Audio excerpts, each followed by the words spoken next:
Guys, तो आज की इस वीडियो में हम बात करने वाले हैं डॉक टाइप के बारे में। इस वीडियो में हम डॉक टाइप के बारे में थोड़ा सा और जानेंगे, ठीक है। तो देखिए, सबसे पहली चीज़ कि डॉक टाइप हम सिर्फ HTML के लिए नहीं लिखते, ठीक है।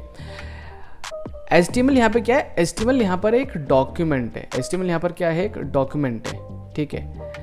हम यहाँ पर जो काम करने वाले हैं, हम HTML में काम करने वाले हैं।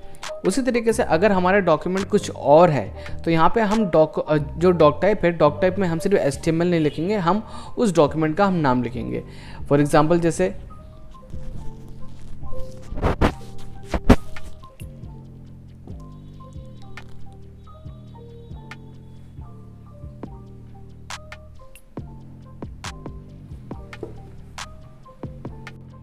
अब देखिए, आप अपनी स्क्रीन पे देख सकते हो। जैसे अगर यहाँ पे मैं मैथ ML, ठीक है, 2.0 अगर मैं यूज़ करता हूँ ये डॉक्यूमेंट, तो यहाँ पे देखिए डॉक टाइप में क्या लिखा हुआ है, मैथ पब्लिक, ठीक है। तो जैसे कि आप देख सकते हैं यहाँ पे अलग अलग यहाँ पे डॉक्यूमेंट के लिए अलग अलग यहाँ पे डॉक टाइप में यहाँ पे नाम दिया गया है, ठीक है। जैसे अगर हम यहाँ पे देखें तो XHTML 1.1 के लिए यहाँ पे लिखा है ना, इन्होंने लिखा है डॉक टाइप HTML। फिर वो जो HTML है, ठीक है, उसका यहाँ पे पूरा नाम लिखा है इन्होंने। उसी तरीके से यहाँ पर अगर हम बात करें मैथ की, ठीक है, अगर हमारा मैथ ML डॉक टाइप है, ठीक है, तो उस केस में देखिए यहाँ पे क्या लिखा हुआ है। तो जो डॉक टाइप है वो सिर्फ ज़रूरी नहीं है कि वहाँ पर हम सिर्फ HTML की वहाँ पर बात करते हैं, ठीक है। डॉक टाइप हमें एक चीज़ तो ये बताता है कि जो डॉक्यूमेंट है वो किस टाइप का डॉक्यूमेंट है। तो यहाँ पर हमारा जो डॉक्यूमेंट है वो है HTML डॉक्यूमेंट, ठीक है। नंबर 2, हमें जो डॉक टाइप है वो ये भी बताता है कि वो जो डॉक्यूमेंट है, ठीक है, उसका वर्जन कौन सा है, उसका वर्जन कौन सा है। अब वर्जन से हमें क्या लेना देना? देखिए, पहले क्या था कि पहले HTML के और भी वर्जन थे, ठीक है। मतलब यहाँ पर जो हम टैग यूज़ करने वाले हैं, वो जो नया HTML लॉन्च हुआ है HTML5, हम उसके टैग यूज़ करने वाले हैं, ठीक है। अब मान लेते हैं कि आपको एक वेबसाइट मिली, ठीक है, काफ़ी पुरानी वेबसाइट है वो। अब जो क्लाइंट है, ठीक है, वो कह रहा है कि आपको इसमें ये चेंजेस करने हैं। तो पहले तो आपको ये पता होना चाहिए ना कि वो जो वहाँ पे जो कोड लिखे गए हैं, ठीक है, वो HTML के कौन से वर्जन में लिखे गए हैं।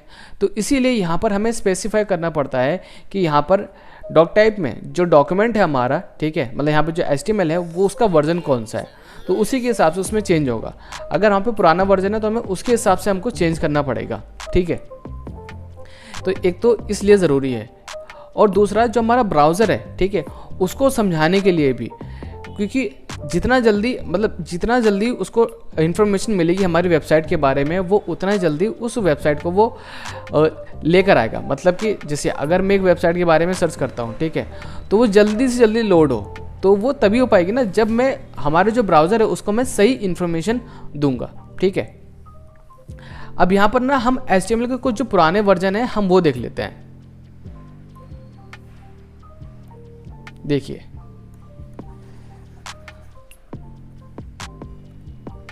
तो जैसे कि आप यहाँ पे देख पा रहे हैं, ये देखिए, ये हमारा HTML का पुराना वर्जन है। ये देखिए, उस टाइम पे देखिए कितना बड़ा कोड हमको लिखना पड़ता था। और यहाँ पर ये XHTML 1.1, तो यहाँ पर अलग अलग HTML के लिए यहाँ पर हम अलग अलग जो डॉक टाइप है, ठीक है, वहाँ पे डॉक्यूमेंट का नाम दे देते हैं। बट अब हमारे लिए देखिए कितना ईजी हो गया है।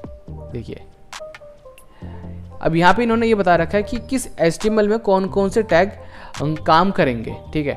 जैसे देखिए यहाँ पर ये, तो ये जो हमारा कोड है वो HTML में यूज़ नहीं होता, ठीक है, मतलब HTML5 में नहीं होता, HTML4 में होता है, XHTML में होता है। तो यहाँ पे इन्होंने कुछ चीज़ें हमें ऑलरेडी यहाँ पे इन्होंने बता रखी है, मतलब कौन कौन से कोड हैं जो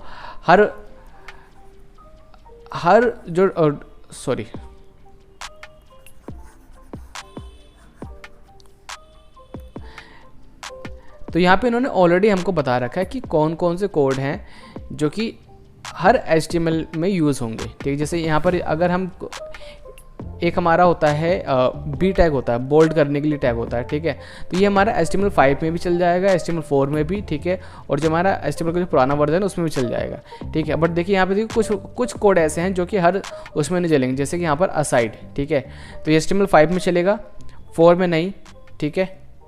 तो इसीलिए हमें सोच समझ के हमें जो कोड है वो लिखना है, ठीक है।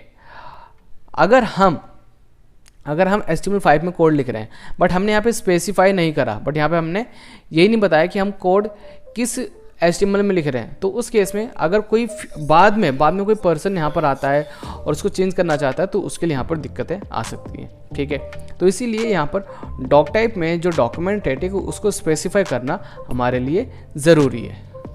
अगर आप इसके बारे में और जानना चाहते हैं तो आप W3 की जो वेबसाइट है यहाँ पर आप आ सकते हैं और इसके बारे में आप और पढ़ सकते हैं।